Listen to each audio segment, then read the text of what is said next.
আমি অভি। এইবার ইন্টার পরীক্ষা দিয়েছি। পরীক্ষার পর বিরাট ছুটি চলছে। তাই অবসর কাটানোর জন্য আমার এক চাচার কিন্ডারগার্টেন স্কুলে খণ্ডকালীন শিক্ষকের চাকরি নিয়েছি। স্কুল আমাদের গ্রাম থেকে প্রায় ৩ কিলোমিটার দূরে। আমার বাইক আছে, তা দিয়ে স্কুলে যাতায়াত করি। সাধারণত ইচ্ছার বসেই স্কুলে চাকরি করা। নার্সারি থেকে পঞ্চম শ্রেণীর শিক্ষার্থী রয়েছে স্কুলে।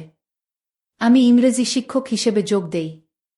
১ মাস ক্লাস নিতেই পুরো স্কুলে আমার সুনাম ছড়িয়ে পড়ে।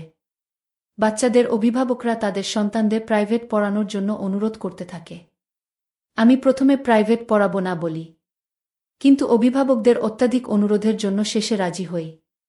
যেহেতু এখন হাতে অন্য কাজ নেই, তাই একটা ব্যাচ পড়ানো শুরু করি। ৩-৪ জন বাচ্চাকে পড়াই স্কুল ছুটির পর। এদের মধ্যে একটা ছেলে নাম সোহান, খুবই দুষ্টু। সে অন্য বাচ্চাদের সাথে মারামারি করার কারণে ওর আম্মু একদিন আমার সাথে দেখা করে ওকে বাসায় গিয়ে একা পড়াতে বলে। কিন্তু আমি বলি যে আমার সময় নেই। স্কুল ছুটির পর এক ব্যাচের বেশি পড়ানো সম্ভব নয়। তখন সোহানের আম্মু বলে, তাহলে সন্ধ্যায় ওদের বাসায় গিয়ে একা পড়াতে। কেননা সোহান খুবই দুষ্টু ও পড়াশোনায় খুব কাঁচা। তাই ওকে একা পড়ার জন্য ওর আম্মু খুব অনুনয় বিনয় করতে থাকে। শেষে আমি রাজি হলাম। ওদের বাসা স্কুল থেকে সামান্য দূরে। তবুও মহিলার কথায় ওনার বাচ্চার জন্য রাজি হই। আসলে মহিলা নয়, বরং যুবতী মেয়ে বলাই বাহুল্য। কেননা সোহানের আম্মুর বয়স ২৭-২৮ বছরের বেশি হবে না। ওনার নাম তানিয়া। তানিয়ার একমাত্র ছেলে সোহান ক্লাস 3-তে পড়ে। ওর স্বামী থাকে ইতালি। দোতলা বাড়িতে ছেলেকে নিয়ে একাই থাকে।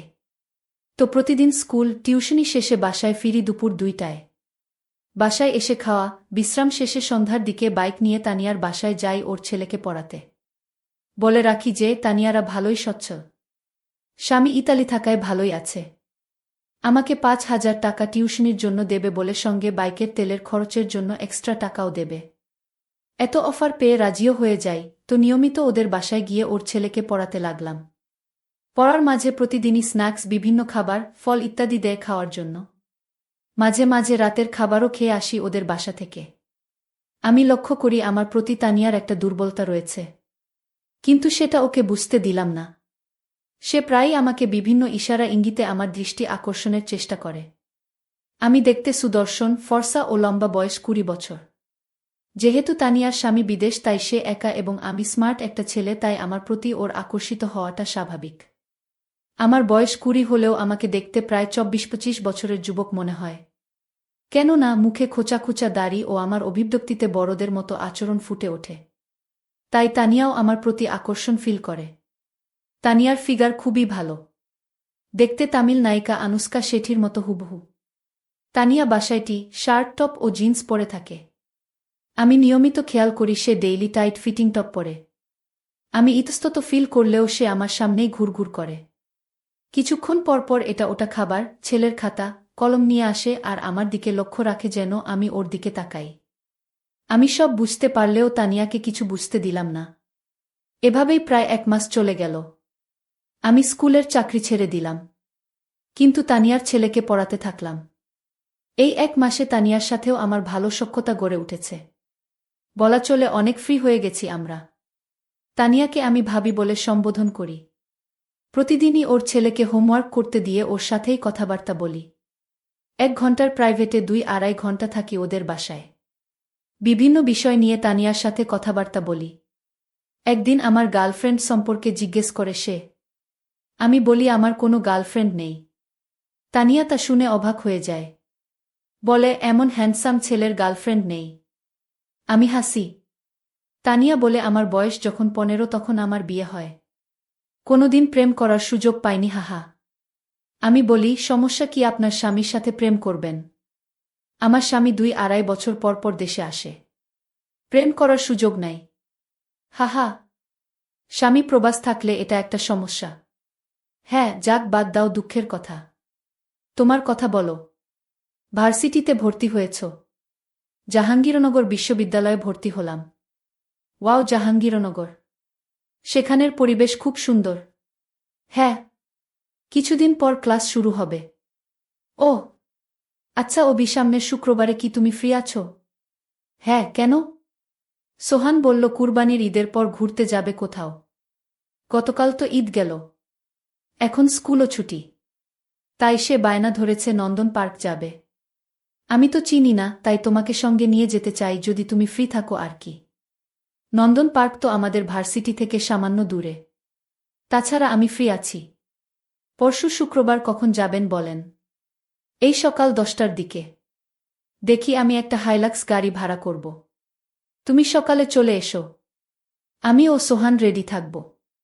ওকে। শুক্রবার সকালে তানিয়াদের বাসায় যাই। গিয়ে দেখি সোহান বাড়ির সামনে গাড়িতে উঠে তার আম্মুকে ডাকছে আসার জন্য। আমি সোহানকে বলি, পিচ্চি তোমার আম্মু কই? সে বলে রেডি হইতাছে। আমি বলি, তুমি গাড়িতে গান শোনো, আমি তোমার আম্মুকে নিয়ে আসি। আমি বাসায় ঢুকে দোতলায় তানিয়ার রুমে ঢুকে পড়ে একটা এম্বারাসিং মুহূর্তের মধ্যে পড়ে যাই। রুমে ঢুকেই দেখি তানিয়া শর্ট জিন্স পরে আয়নার সামনে দাঁড়িয়ে। এমন সময় আমি ঢুকে পড়ি আর সে আয়নায় আমায় দেখে ফেলে। অভি, আই এম সরি ভাবি। আমি দরজায় নক করতে ভুলে গেছিলাম। কিছু মনে করবেন না। আমি বাইরে দাঁড়ালাম। আমি দ্রুত বাইরে চলে গেলাম। ভেতর থেকে তানিয়া ডাকলো আমায়, অভিক ভেতরে এসো, একটু প্রয়োজন। তানিয়ার কথায় ভেতরে ঢুকে দেখি একই অবস্থা। সে আয়নার সামনে দাঁড়িয়ে হুক লাগাতে পারছে না। অভি, আমার হুক লাগাতে পারছি না, একটু কাজটা করে দেবে প্লিজ। আমি চোখ বন্ধ করে কাজটা করতে যাই। না, চোখ খোলা রেখো। No problem. কাজটা করে দিয়ে আমি চলে যেতে লাগলাম। তানিয়া পেছন থেকে হাত ধরে বসল। চেয়ার থেকে একটু টপটা দেবে অভি? আমি ওর পরার টপটা দেওয়ার জন্য ঘুরেছি, দেখি সে আমার দিকে ঘুরে দাঁড়িয়েছে। কেমন লাগছে আমায় অভি? আমি কিছু বললাম না, শুধু ঢোক গিললাম। আমি তানিয়াকে ওর টপ দিয়ে পড়তে বললাম। তানিয়া এইবার আমার হাতে টান দিয়ে আমাকে ওর উপর ফেলে দিল। দুজন বিছানায় পড়ে গেলাম। আমি উঠে যেতে লাগলাম, কিন্তু তানিয়া আবার আমায় ওর উপর ফেলে দিয়ে বলল, আমায় তোমার কেমন লাগে অভি? তানিয়া, এসব ঠিক না অভি, আই লাভ ইউ বলেই তানিয়া আজব কাজ কারবার শুরু করে দিল। আমি একসময় তানিয়াকে ছাড়িয়ে উঠে দাঁড়িয়ে বলি, তানিয়া প্লিজ স্টপ ইট। কেন অভি? আমি কি দেখতে খারাপ? আমি কি তোমার ভালোবাসা পেতে পারি না? Please Tania, you are married, I can't do that. বলে আমি বাইরে চলে গেলাম। বাইরে গিয়ে আমি গাড়িতে উঠলাম। কিছুক্ষণ পরে তানিয়া গাড়িতে উঠল। আমি সামনের সিটে ও তানিয়া এবং সোহান পিছনের সিটে বসল। আমি ড্রাইভারকে বললাম গাড়ি ছাড়তে। গাড়ি চলতে লাগল। তানিয়ার কোনো সারা শব্দ পেলাম না, দম মেরে বসে আছে। সোহান ট্যাবে গেম খেলছে। আমি সানগ্লাস চোখে দিয়ে গাড়ির লুকিং গ্লাস দিয়ে তানিয়ার দিকে তাকালাম, দেখলাম মন ভার করে বাইরের দিকে তাকিয়ে আছে। আমরা সকাল 10:30টায় নন্দন পার্কে পৌঁছালাম। গাড়ি থেকে নেমে গাড়ি পার্ক করতে বললাম ড্রাইভারকে। আমি 3 জনের জন্য 3টি টিকিট কেটে আনলাম। ঈদের ছুটিতে প্রচণ্ড ভিড় এখন। আমি সোহানের হাত ধরে লাইনে দাঁড়ালাম। তানিয়া আমার পিছনে। এতক্ষণ আমাদের মধ্যে কোনো কথাবার্তা হয়নি। অবশেষে নন্দন পার্কের ভেতরে ঢুকলাম আমরা। ভেতরে ঢুকে বিভিন্ন রাইড নিতে লাগলাম। ভিড়ের মধ্যে লাইনে দাঁড়িয়ে রাইড নেয়া খুবই কষ্টসাধ্য। তবুও প্রায় 10-12টা রাইড নিলাম আমরা। সোহান দেখলাম খুব খুশি। তানিয়া মন ভার করে শুধু আমাদের সঙ্গ দিচ্ছে। দুপুরে একটা ক্যান্টিন থেকে সামান্য খাওয়া দাওয়া করলাম আমরা। ঘুরতে ঘুরতে বিকেল হয়ে এলো। এমন সময় সোহান বায়না ধরল ওয়াটার স্লাইডিং করবে ও পুলে গোসল করবে। তো কি আর করা, নেমে পড়লাম ওয়াটার কিংডমে। এক্সট্রা কোনো কাপড় না নেয় প্যান্ট পরেই নেমে পড়লাম আমি ও সোহান পুলে। সোহান ওর আম্মুকে পুলে নামানোর জন্য পা ধরে টান মারায় তানিয়া আমার উপর এসে পড়ে। আমিও ওকে ক্যাচ করে ফেলি ও সর্ধি বলি, কিন্তু সে কিছুই বলে না। আমি সোহানকে নিয়ে পুলে খেলা করতে থাকি। আমি সোহানকে নিয়ে স্লাইডিং এর জন্য টিউব নিয়ে উপরে যাই, এমন সময় দেখি নিচে কয়েকজন বখাটে ছেলে তানিয়াকে ঘিরে আছে, নিয়ে আজেবাজে কথা বলছে, যেমন একা নাকি আমরা আছি, কি মালরে ইত্যাদি। এসব দেখে সোহানকে বলি, তুমি এখানে দাঁড়াও, আমি আসছি। আমি সোজা তানিয়ার কাছে চলে যাই এবং গিয়ে ওকে আড়াল করে দাঁড়িয়ে এক বখাটের মুখে মারি ঘুষি। এই দেখে বাকি 4-5 জন আমাকে ঘিরে ধরে এবং আমাকে এলোপাথারি মারতে থাকে। তা দেখে তানিয়া চিৎকার করলে সিকিউরিটি গার্ডরা এসে আমাকে উদ্ধার করে। সিকিউরিটি গার্ড বলে যে কি হয়েছে। আমি বলি যে এই বখাটেরা আমার ওয়াইফকে হারাসমেন্ট করছিল, তাই ওদের বাধা দেয়ায় আমার উপর আক্রমণ করে। তানিয়াকে আমার ওয়াইফ বলায় সে চমকে উঠে। অতঃপর সিকিউরিটি গার্ডরা বখাটেদের নিয়ে যায় আর আমিও সোহান ও তানিয়াকে নিয়ে বের হয়ে আসি। খুব ব্যথা লাগছে। ক্লিনিকে চলো যাই। আমি বললাম, আরে না, কিছু হয়নি আমার। এ সময় পার্ক কমিটির কিছু লোক আমাদের সামনে এসে বলে যে আপনারা চাইলে ওই বখাটেদের বিরুদ্ধে অভিযোগ করতে পারেন এবং আমরা ওদের নামে থানায় মামলা করব। আমি বললাম, থাক, এত ঝামেলার দরকার নেই বলে আমরা চলে এলাম। গাড়িতে উঠে রওনা দিলাম বাড়ির উদ্দেশ্যে। সন্ধ্যা হয়ে এসেছে, আবার আকাশ কালো হয়ে বজ্রপাত হচ্ছে। মনে হলো ঝড় হবে। মাঝপথে বিশাল বৃষ্টি শুরু হলো। বাসায় পৌঁছলাম ততক্ষণে রাত ৮টা বাজে। গাড়ি থেকে নেমে সোহানকে কোলে নিয়ে ওদের বাড়িতে ঢুকলাম। পুলে গোসল করে ও এখনের বৃষ্টিতে সবাই পুরো ভিজা। সোহানকে নামাতেই দেখি গাড়িওয়ালা গাড়ি নিয়ে চলে গেল। আমি পিছন থেকে ডাকলাম, ওই থামো, আমি বাসায় যাব কিভাবে? তানিয়া তখন বলল, বাইরে খুব ঝড়, রাতও অনেক হয়েছে। আজ রাতে এখানে থেকে যাও। তাছাড়া এমন সময় এত দূরে যেতেও পারবে না। আমি বললাম, না, থাকা সম্ভব না বলে ফোন খুঁজতে লাগলাম। ও শিট, প্যান্টের পকেটে যে ফোনটা ছিল খেয়ালই করেনি। পানিতে ভিজে নষ্ট হয়ে গেল। অগত্যা তানিয়াদের বাসায় আজ রাত থাকতে হবে। তানিয়া আমাকে দোতলায় একটা রুম দেখিয়ে বলল, এই রুমে থাকো তুমি। আগে বাথরুমে গিয়ে গোসল করে আসো। কাপড় তো পুরা ভিজা। করব কি, তুমি বাথরুমে যাও, আমি ব্যবস্থা করছি। আমি গোসল সেরে বাইরে এসে দেখি একটা তোয়ালে আর তানিয়ার টি শার্ট রাখা বিছানায়। কি আর করা, টি শার্ট পরে তোয়ালে লুঙ্গির মতো পরলাম। খিদে পেয়েছে খুব। মারামারি করায় মাথায় সামান্য ব্যথা করছে। দেখলাম তানিয়া হাতে করে খাবার নিয়ে এসেছে। বলল, বাসায় রান্নাকরা কিছু ছিল না, তাই এই ডিম্পোজি করলাম। কিছু মনে করো না। আমি বললাম, কোনো সমস্যা না। আপনি খেয়েছেন? তানিয়া খেয়েছি বলে বাইরে গেল। আমি খাওয়া শেষ করলাম।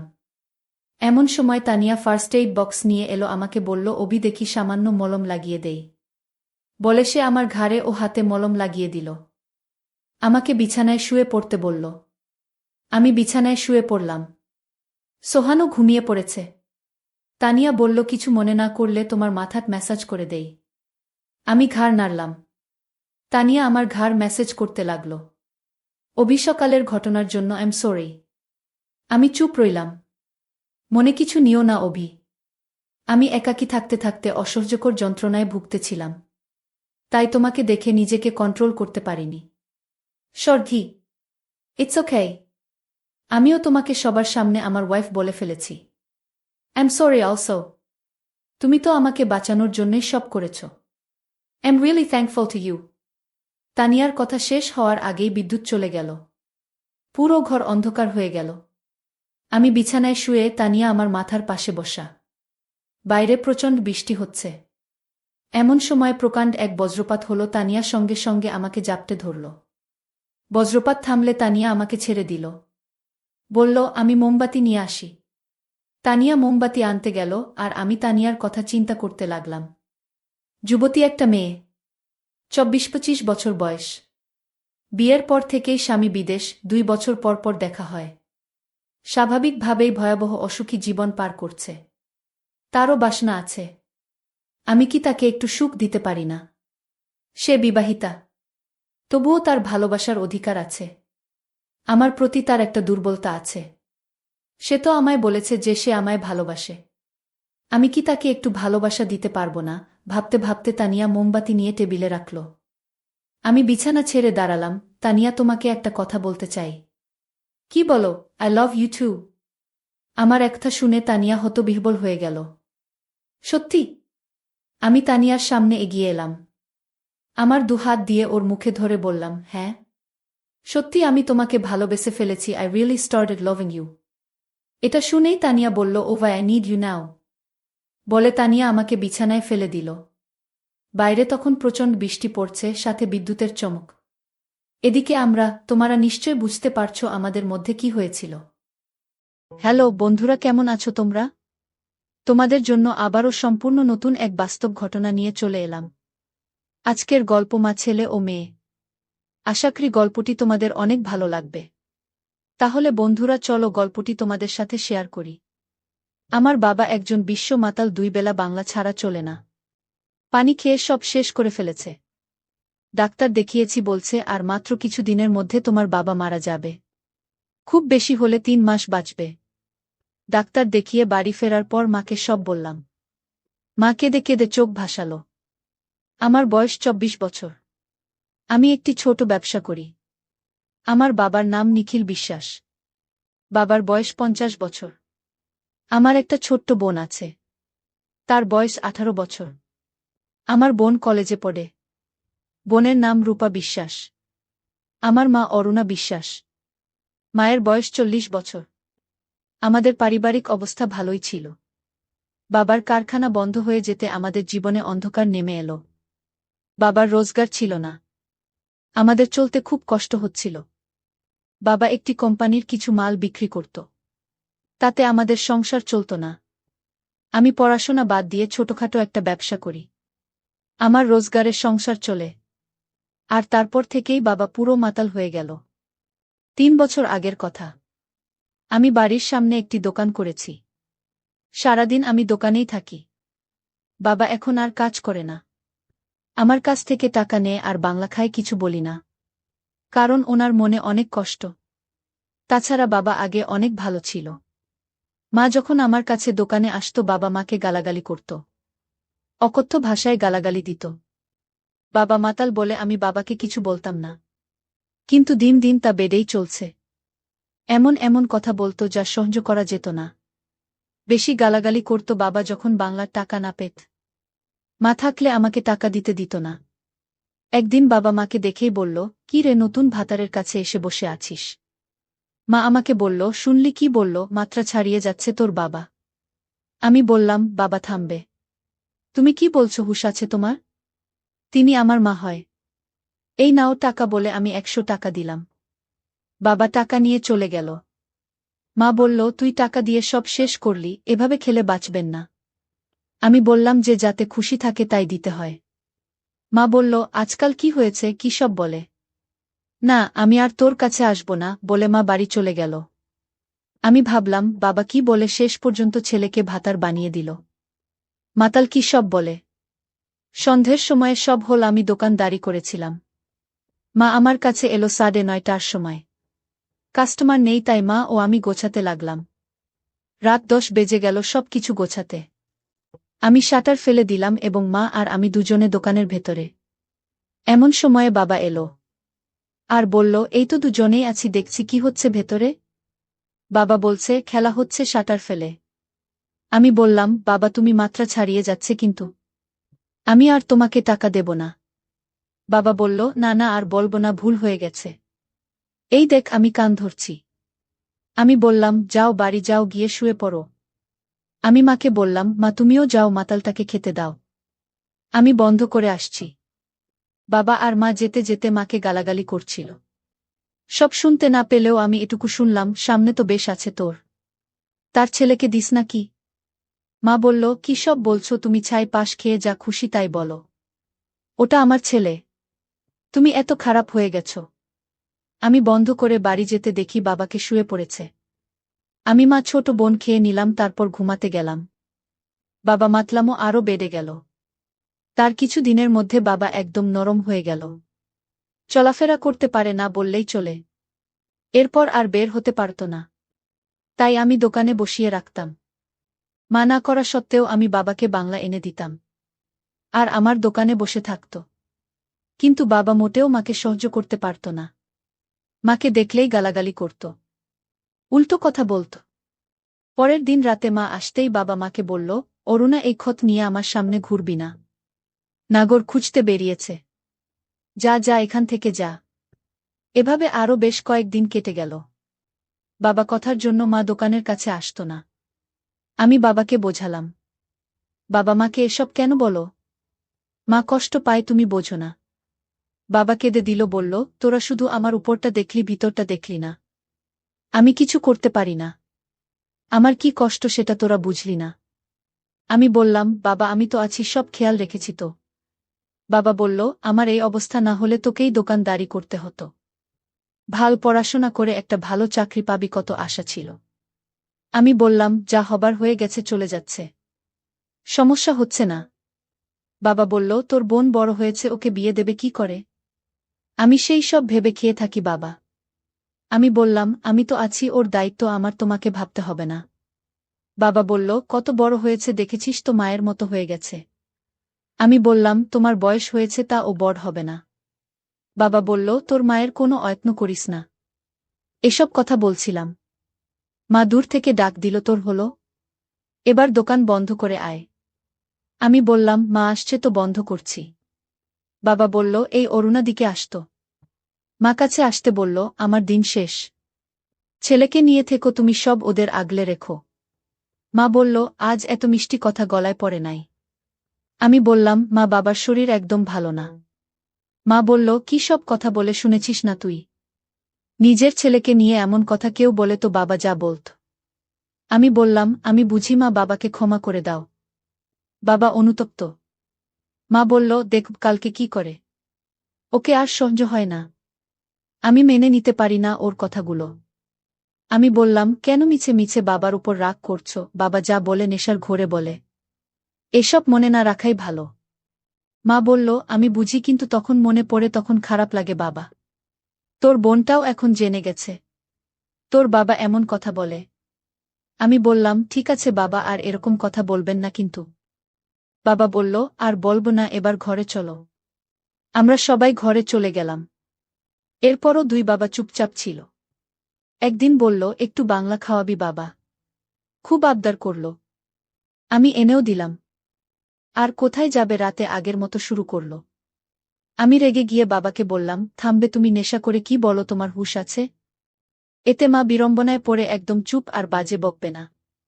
বাবা বলল, মুখে আঙ্গুল দিয়ে চুপ করে গেল। আমি বললাম, না তুমি একটু দেখো, আমি একটু বাইরে গিয়ে আসছি। মা দোকানের ভেতর আসলে আমি বাইরে থেকে আসলাম, কিন্তু পায়খানায় গেলাম না। বাইরে দাঁড়িয়ে থাকলাম। মা কাস্টমার বিদায় করে বাবাকে বলল, তুমি কি বলো? তোমার হুঁশ আছে, ছেলে কি ভাববে? বাবা বলল, আমি কি করব, আর মাত্র কয়েকদিন আছি, তারপর কি করবে? ছেলে বিগড়ে গেলে কি করে বাঁচবে? তাই বলছি। মা বলল, আমার ছেলে ভালো, ওকে নিয়ে তোমার ভাবতে হবে না। বাবা বলল, অরুণা, তুমি বুঝতে পারছো না। যদি ওকে রাখতে পারো তবে তোমার সমস্যা হবে না। মা বলল, তুমি যা বলো তা সম্ভব, তুমি বলো। ও আমার ছেলে। বাবা বলল, ভেবে দেখো, আমি কিন্তু তোমার ভালোর জন্যই বলছি। মা বলল, এটা হয় না, তুমি যা বলো না। আমি পারবো না আপনার ছেলের সাথে। বাবা বলল, পারতে হবে অরুণা। আমার কাছে শোনো, ওকে দেখাবে তোমার এই সামনের গুলো, নিচু হয়ে তোমার দেখাবে। দেখবে ও তাকাবে, তারপর ছেলে পাগল না হয়ে পারবে না। মা বলল, আমি পারবো না, আমার দ্বারা হবে না। তুমি যা বলো না। আমি বাবা আর মায়ের কথা শুনে আর থাকতে পারলাম না। দোকানের পিছনে গিয়ে গিটার বাজাতে লাগলাম। আর মনে মনে মাকে ভাবলাম। এরপরে বাড়ির দিকে গিয়ে কলপার থেকে ঘুরে আসলাম। আমি বললাম, মা, ও মা, কেউ এসেছিল? আমি দোকানে ঢুকতে ঢুকতে বললাম। মা বলল, না। আমি বললাম, তবে তুমি আর বাবা যাও, আমি বন্ধ করে আসছি। বাবা আর মা চলে গেলে আমি সব গুছিয়ে আসলাম। পরের দিন যথারীতি দোকানে বাবাও এল। বিকেল হলেই বাবা বলল, বাবা একটু বাংলা এনে দিবি? আমি বললাম, ঠিক আছে বলে এনে দিলাম। আর বললাম, খেয়ে চুপচাপ বসবে, মা আসলে বকবক করবে না কিন্তু। বাবা বলল, না বকব না। মা রাত 9টার সময় আসলো। বাবা একদম চুপচাপ, কিছুই বলছে না। আমি কাস্টমারকে মাল দিচ্ছিলাম, ফাঁকে মাকে বললাম, বাবাকে বাড়ি নিয়ে যাও।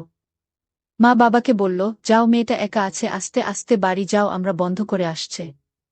বাবা আচ্ছা বলে উঠে সোজা চলে গেল। মা বলল, কিরে, আজ এত চুপচাপ, বাংলা খায় নাই? আমি বললাম, হ্যাঁ খেয়েছে। তবে আমি আগেই বলে নিয়েছি, একদম বকবক করবে না, তাই চুপচাপ।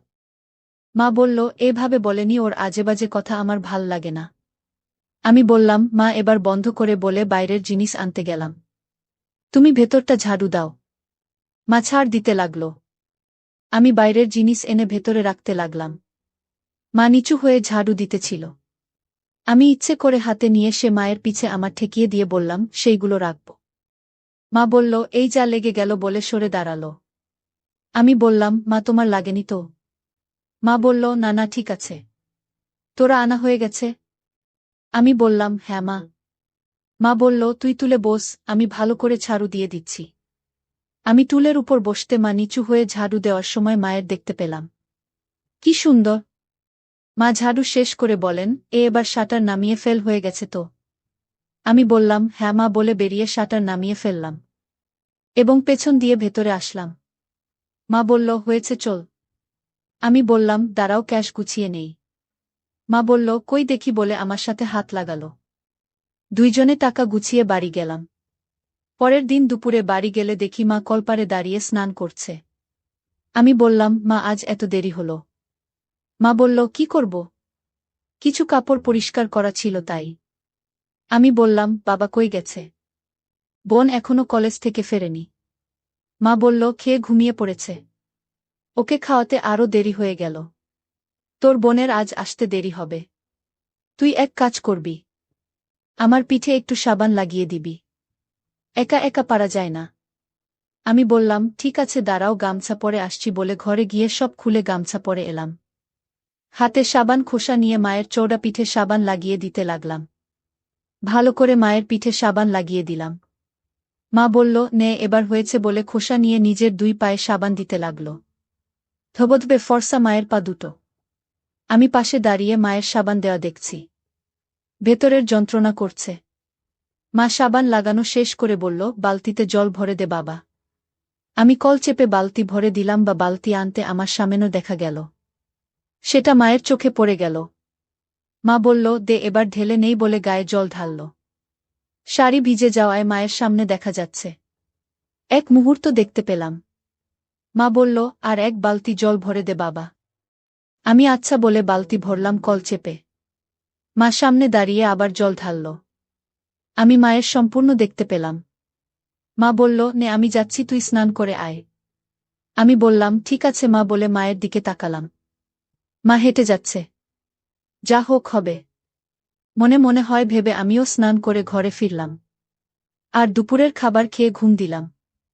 ঘুম ভাঙল দীপার ডাকে, উঠে তাকাতেই দেখি দীপা। দীপা বলল, দাদা দোকানে যাবি না 5টা বাজে?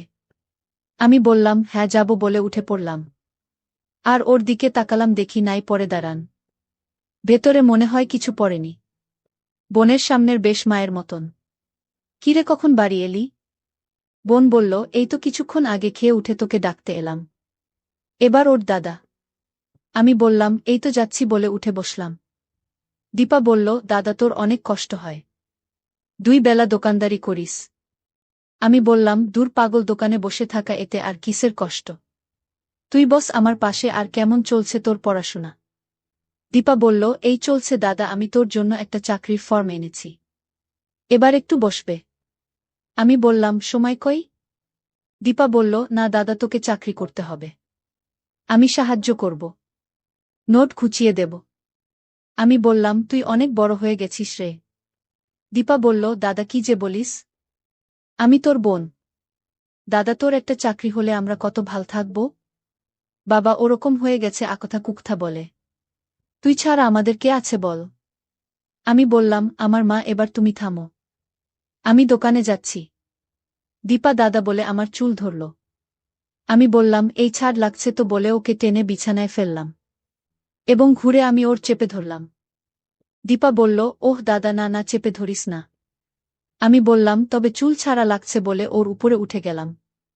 দীপা বলল, দাদা ছাড় ওটা আমার লাগছে বলে আমার চুল ছেড়ে দিল। আমি বললাম, এবার বল। দীপা বলল, বাবা তোর গায়ে কত ওজন দাদা আমার দম বন্ধ হয়ে আসছিল বলে আমাকে ঠেলে সরিয়ে দিল। আমি বললাম, তুই কম কিসের শুনি? তুইও তো তেমন হয়েছিস গায়ে পায়ে একদম মায়ের মতন। দীপা বলল, সেই জন্য আমাকে মা বলে ডাকলে বুঝি?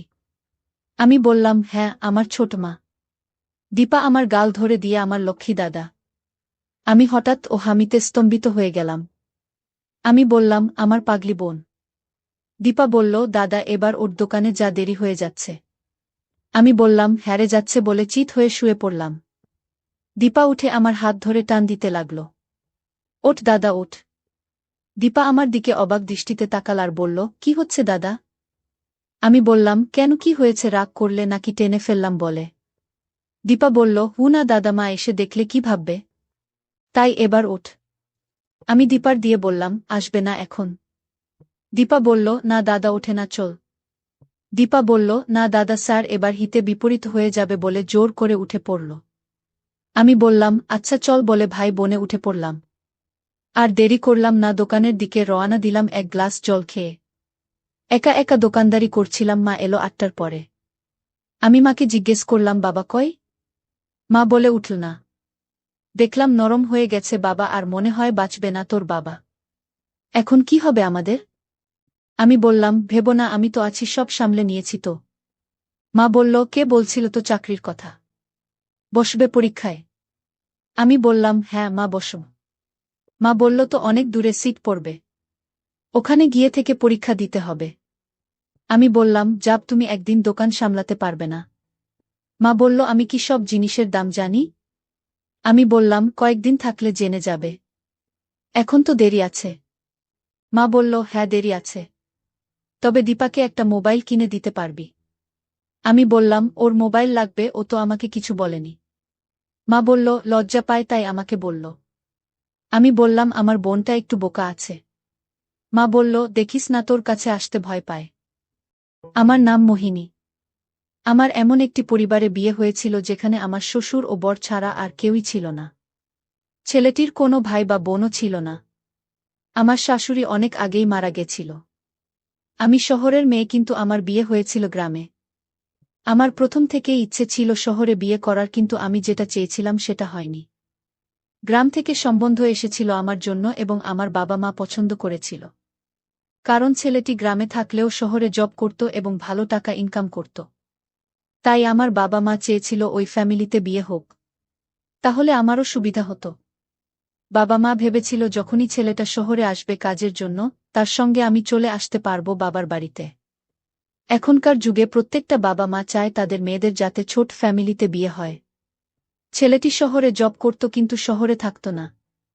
সে প্রত্যেক দিন নিজের গাড়ি নিয়ে যেত এবং সন্ধেবেলা অফিস থেকে বাড়ি ফিরে আসত। কারণ গ্রামের বাড়িতে আমার শ্বশুর একাই থাকত। বিয়ের আগে শুনেছিলাম ছেলেটির বাবা নাকি অন্ধ, চোখে দেখতে পায় না, তাই ছেলেটা নিজের বাবাকে ছেড়ে শহরে থাকত না।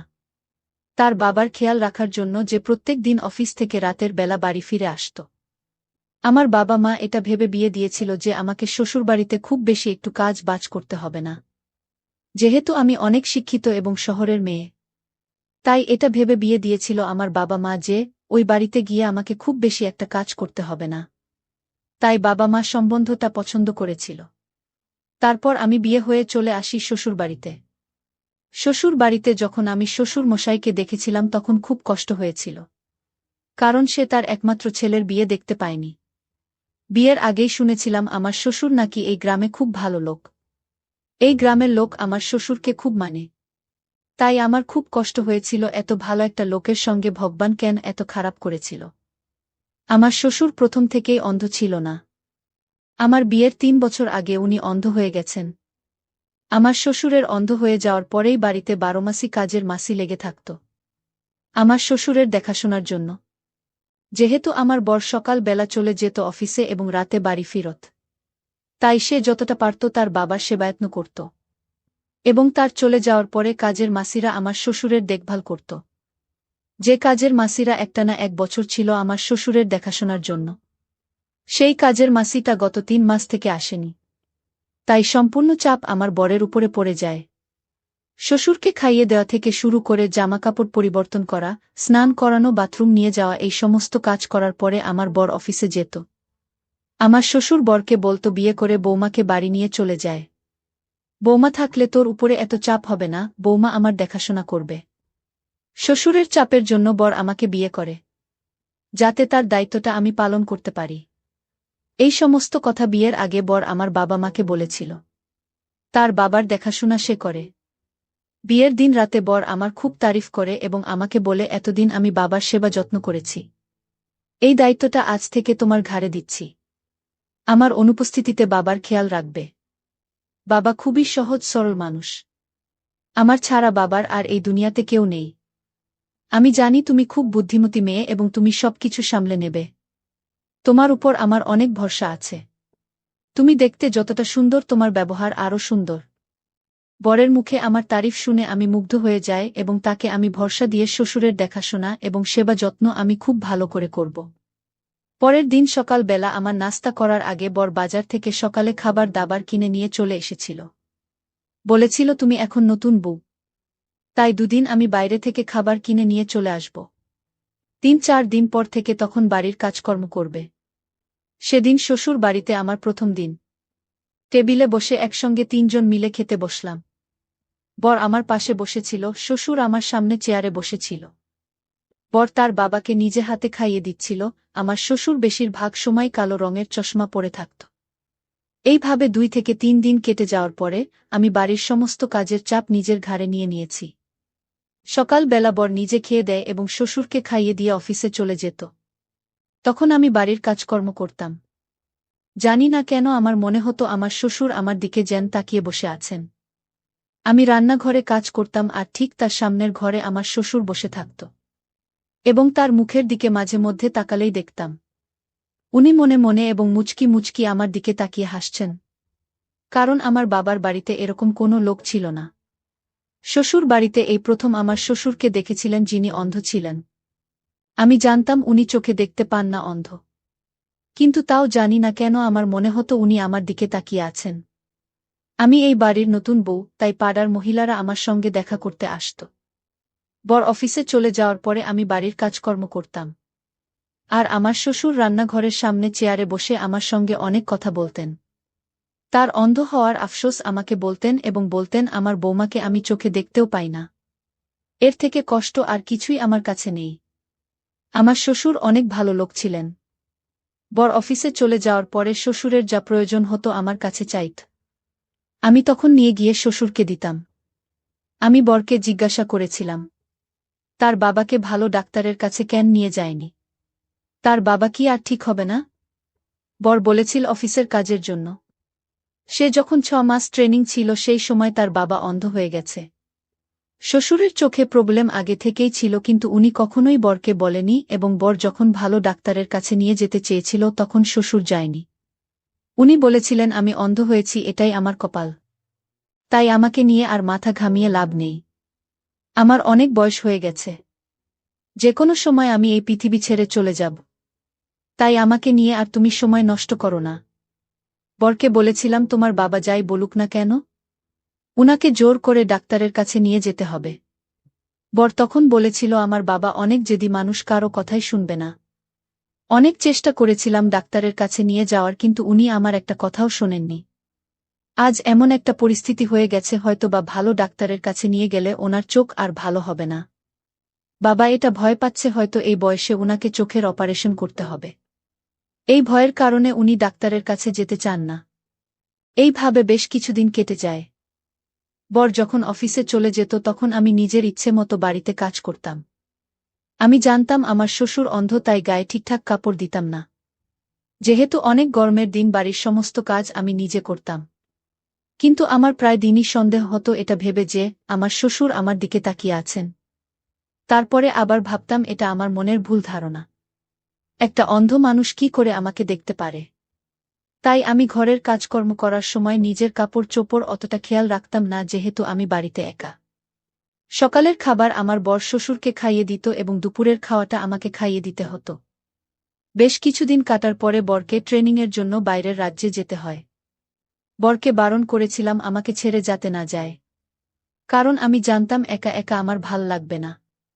আমি বরকে বলেছিলাম তুমি যতদিন বাইরে ট্রেনিংয়ে থাকবে ততদিনের জন্য আমাকে বাবার বাড়িতে রেখে দিয়ে এসো। কিন্তু বর বলেছিল তুমি এরকমভাবে আমার বাবাকে ফেলে যেও না প্লিজ। বাবা একা হয়ে গেলে অনেক কষ্ট হবে, তাই তুমি বাড়িতে থাকো এবং বাবার খেয়াল রাখো।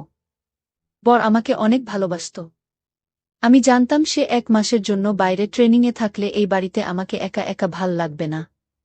কিন্তু সে আমাকে অনেক রিকোয়েস্ট করেছিল আমি যাতে শ্বশুরকে ফেলে বাবার বাড়িতে না যাই। বরের এই মায়া ভরা মুখ দেখে তার কথার অমান্য করতে পারেনি, তাই আমি শ্বশুর বাড়িতে থেকে যাই। যাওয়ার আগে বর এটাই বলে দিয়ে যায় শ্বশুরের জামাকাপড় যাতে আমি চেঞ্জ করে দিই। আমি তখন বরকে বলেছিলাম তোমার বাবার সমস্ত কাজ করে দিব, কিন্তু আমি জামা কাপড় চেঞ্জ করাতে পারব না। বর তখন বলেছিল তোমার বাবার এরকম অবস্থা হলে এবং তোমার বাবার আগে পরে কেউ না থাকলে তুমি কি তোমার বাবার সেবা করতে না? আমি তখন বরকে বলেছিলাম অবশ্যই করতাম, তখন বর বলে, তুমি এটাই ভাবো এটা তোমার নিজের বাবা? এই ভেবে তুমি আমার বাবার জামা কাপড়টা চেঞ্জ করে দিও প্লিজ। বরের মুখের দিকে তাকিয়ে আমি আর না করতে পারিনি। তারপর বর চলে যায় 1 মাসের জন্য ট্রেনিংয়ে। চলে যাওয়ার পরে আমার অনেক মন খারাপ ছিল। ওদিকে বরের চলে যাওয়ার 1 ঘন্টা পরে আমার শ্বশুর নিজের ঘর থেকে আমাকে ডাক দেয়। গিয়ে দেখি উনি একটা ছোট প্যান্ট পরে আছেন এবং খালি গায়ে আছেন। তখন আমাকে বলেন, বৌমা, আমার জামাটা খুঁজে পাচ্ছি না, বুঝতে পারছি না কোথায় আছে। আমাকে একটু জামাটা খুঁজে দাও। তারপর আমি দেখি বিছানাতেই জামা রাখা আছে। আমি উনার হাতে দিতেই আমাকে বলে, জামাটা আমাকে পরিয়ে দাও। জামা পরিয়ে দিয়ে আমি চলে যাচ্ছিলাম। তখন আবার আমাকে ডেকে বলে, আমার প্যান্টটাও খুঁজে পাচ্ছি না। কোথায় আছে আমার প্যান্টটা, একটু খুঁজে দাও। তারপর আমি উনাকে প্যান্টটাও খুঁজে দেই। তারপর দেখি উনি শার্টের বোতামটা উল্টোপাল্টা ভাবে লাগিয়ে দিয়েছেন। আমার দেখে খারাপ লেগেছিল, তাই আমি আবার ঠিকঠাক করে শার্টের বোতামগুলো লাগিয়ে দিই। তারপরে উনি আমাকে বলেন, আমার চুলটা একটু আঁচড়ে দাও বোমা। আমি চুলটাও আঁচড়ে দিচ্ছিলাম। উনি বিছানাতে বসেছিলেন এবং আমি দাঁড়িয়ে চুল আঁচড়ে দিচ্ছিলাম। চুলটা আঁচড়ানোর সময় উনি নিজের হাতটা আমার কোমরে রেখে দিয়েছিলেন। তখন আমি ভয়ে চিরুনিটা ফেলে দূরে সরে গিয়েছিলাম। উনি আমাকে জিজ্ঞেস করেন, কি হয়েছে বৌমা? আমি বুঝতে পারি উনি হয়তো ভুলবশত বুঝতে পারেননি এবং আমার কোমরে হাত দিয়েছেন। আমি তখন কথাটাকে কাটিয়ে দিয়ে বললাম, না কিছু হয়নি, আমার রান্নাঘরে অনেক কাজ আছে। আমি এখন আসছি। ওটা বলে আমি রুম থেকে চলে আসি। বাইরে বরের চলে যাওয়ার পরে আমার এত বেশি সংসারে কাজ বেড়ে যায় যে আমি এক মুহূর্ত আরাম করার সময় পেতাম না। ঘরের কাজকর্ম করার সঙ্গে সঙ্গে আমার শ্বশুর সারাদিনই এটা সেটা করতে বলত। কখনো বা বলতো, পায়ে লাগছে, পা টিপে দাও। কখনো বা বলতো, মাথায় লাগছে, মাথা মালিশ করে দাও। এইভাবে সারাদিন আমার কেটে যেত এবং আমি আরাম করারও সময় পেতাম না। বরের চলে যাওয়ার পরে আমার শ্বশুর কোনো না কোনো বাহানায় আমাকে ছোঁয়ার চেষ্টা করতেন।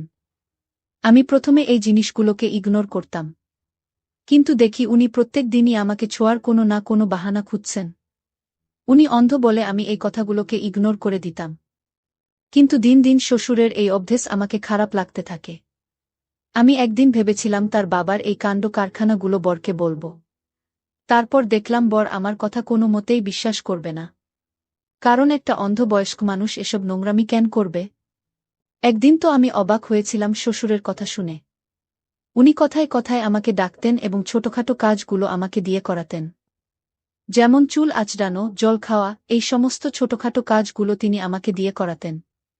এবং সেদিন যখন আমি শ্বশুরকে ভাত খাইয়ে দিচ্ছিলেন, তখন উনি আমাকে বলেন, তোমার ঘরে তুমি একা কেন ঘুমাচ্ছ?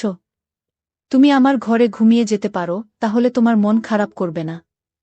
এই কথা শুনে আমার মনে হয়েছিল পায়ের তলা থেকে যেন মাটি সরে যাচ্ছে। আমি যখন আমার ঘরে ঘুমাতাম তখন দরজার লক লাগিয়ে দিতাম। বাড়িতে আমাকে সারাদিন এত বেশি কাজ করতে হতো। তখন আমি খুব খিটখিটে মেজাজের হয়ে গিয়েছিলাম। মাঝে মধ্যে শ্বশুরের উপরেও রাগ করতাম। যখন উনি আমাকে শুধু শুধু নিজের ঘরে ডাকতেন। উনি আমাকে নিজের ঘরে ডাকতেন আর কেমন যেন উদ্ভট কথা বলতেন। বলতেন, কাজ তো কোনো দিনই শেষ হবে না। সারা জীবন কাজ করতে হবে। তুমি আমার সাথে বসে সময় কাটাও। উনার এই ধরনের কথাবার্তা শুনে আমার অনেক রাগ হতো। এবং প্রত্যেকটা ছোটখাট কথায় আমাকে ডাকতেন। ও যখন তখন আমার হাত ধরে বসে থাকতেন। তখন আমার খুব খারাপ লাগতো এবং উনার এরকম ধরনের ব্যবহার আমার খুব খারাপ লাগত। আমার বাবা মা ভেবেছিল এত ছোট পরিবারে বিয়ে দিলে কাজের চাপ অনেক কম থাকবে। কিন্তু এখানে আসার পরে সম্পূর্ণ উল্টোটাই হয়েছিল আমার সাথে। এত বেশি কাজ করতে হতো যে আমাকে অনেক ক্লান্ত মনে হতো। এক মুহূর্ত আরাম করার সময় পেতাম না। একটা ছোট বাচ্চাকে যেমন মানুষ করে ঠিক সেইভাবেই আমার শ্বশুরের সেবা যত্ন করতে হতো। একদিন দুপুরবেলা সমস্ত কাজকাম ছেড়ে ভেবেছিলাম আরাম করব। তাই আমি ঘরে এসে শুয়ে পড়ি। কিছুক্ষণ পরে আমার মনে হয় পায়ে কেউ যেন সুরসুরি দিচ্ছে। চোখ খুলতেই দেখি আমার শ্বশুর সামনে দাঁড়িয়ে আছে। উনাকে দেখে আমি রীতিমতো ভয় পেয়ে যাই। তাকে জিজ্ঞেস করি, আপনি এখানে কি করছেন? আপনার কি কিছু লাগবে? তখন শ্বশুর আমার কাছে আসেন এবং আমার হাত ধরে নেন আর বলেন, আমি তোমাকে পেতে চাই। ওনার কথা শুনে আমার মাথা ঘুরে ওঠে এবং তাড়াতাড়ি আমি হাত ছাড়িয়ে দিয়ে ওনাকে বলি, আপনি আমার ঘর থেকে বেরিয়ে যান। উনি তখন আমাকে জড়িয়ে ধরেন এবং বলেন, আমি তোমাকেই পেতে চাই। ওনার কথা শুনে আমি ভয়ে কাঁপছিলাম এবং তাড়াতাড়ি উনাকে ঠেলে দিয়ে দূরে সরে যাই। তখন উনি শয়তানি হাসি হেসে বলেন, আমি চোখে অন্ধ নয়, আমি সব কিছু দেখতে পাই। উনার কথা শুনে আমার পায়ের তলা থেকে যেন মাটি সরে যায়। আমি বলি, অনেক দিন আগে আমার সন্দেহ হয়েছিল আপনার উপরে, আপনি কেন তাহলে অন্ধ হওয়ার নাটক করেছেন? শ্বশুর তখন বলে, আমার ছেলে যখন নতুন নতুন জব পেয়েছিল তখন সে শহরে থাকত।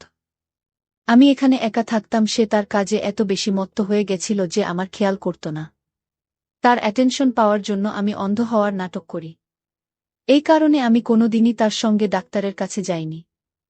আমি যখন অন্ধ হওয়ার নাটক করেছিলাম তখন সে বাড়ি থেকে অফিসে যেত এবং আমার দেখাশোনা করত এবং আমাকে অনেক ভালোবাসত। আমি জানতাম অন্ধ হয়ে গেলে সে আমাকে অনেক ভালোবাসবে এবং আমাকে ছেড়ে কোথাও যাবে না। তারপরে বিয়ে হয়ে তুমি যখন প্রথম এই বাড়িতে আসো তখন তোমাকে দেখে আমি মুগ্ধ হয়ে যাই। সেদিন থেকে আমি ভেবে রেখেছিলাম যেমন করে হোক তোমাকে কাছে নিব। তুমি দেখতে এতটাই সুন্দর যে তোমাকে আমার পেতে ইচ্ছে করে। শ্বশুরের এই নোংরা কথাগুলো শুনে আমি উনাকে বলি, আপনার লজ্জা করে না এইসব নোংরা কথা বলতে?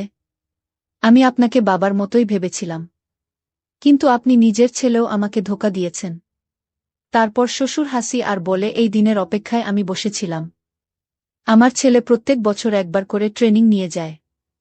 তখন সে 1 থেকে 2 মাস বাইরে ট্রেনিংয়ে থাকে। আমি তখন শ্বশুরকে বলি, আপনার এই নোংরা চেহারা পুরো দুনিয়ার সামনে আমি নিয়ে আসব। আপনার ছেলেকে আমি সব সত্যি কথা বলে দেব। তখন শ্বশুর বলে, আমার ছেলে তোমার কথা কোনোদিনই বিশ্বাস করবে না। তুমি যখন ওকে এসব কথা বলবে সে তোমাকে ঘাড় ধাক্কা দিয়ে ঘর থেকে বের করে দেবে। তখন আমি কান্নাকাটি করে হাত জোর করে বলি, দয়া করে আমার সঙ্গে কোনো খারাপ কাজ করবেন না। আমাকে যেতে দিন। তারপর উনি আমার দিকে এগিয়ে আসেন। তখন ভগবানের আমার উপর দয়া হয়। দরজা থেকে আমার বর রেগে চিৎকার করে বলে, ওখানেই দাঁড়িয়ে যান। আমি ভয়ে কাঁদতে কাঁদতে চোখ খুলে দেখি আমার বর দরজার সামনে দাঁড়িয়ে আছে। আগামীকাল 5ই জুন আমার জন্মদিন। তাই বর আজকে বাড়ি এসেছিল আমাকে সারপ্রাইজ দেওয়ার জন্য। বাড়িতে এসে তার বাবার আসল রূপ দেখতে পায়। ঘরে ঢুকে আমার বর তার বাবাকে মারধর শুরু করে এবং বলে, আমার লজ্জা করে তোমাকে বাবা বলতে। তোমার মতো নোংরা মানুষ আমার বাবা হতেই পারে না। এই কথা বলে সে আমাকে জড়িয়ে ধরে এবং আমিও বরকে জড়িয়ে ধরে অনেক কান্না করি। আজ বর ঠিক সময়ে না আসলে আমার শরীরে কোনো দাম থাকত না এবং আমিও লজ্জা ও ঘৃণায় কাউকে মুখ দেখানোর যোগ্য থাকতাম না। তারপর আমার বর আমাকে নিয়ে শহরে চলে আসে। আমরা এখন শহরে থাকি। আমার শ্বশুরের সঙ্গে আমাদের কোনো সম্পর্ক নেই। আমরা দুজনে এখন অনেক ভালো আছি। যে লোকটাকে আমি নিজের বাবা ভেবে তার সেবা যত্ন করেছিলাম, ওনার মনে এত পাপ ভরা ছিল কখনো ভাবতে পারিনি আমার সাথে এরকম কিছু একটা হয়ে যাবে। বন্ধুরা, আজকের গল্পটা এখানেই শেষ করছি। গল্পে কোনো ভুল ত্রুটি থাকলে ক্ষমা করবেন। ভালো লাগলে অবশ্যই লাইক, শেয়ার এবং সাবস্ক্রাইব করতে ভুলবে না। ভিডিওটি দেখার জন্য তোমাদের অসংখ্য ধন্যবাদ।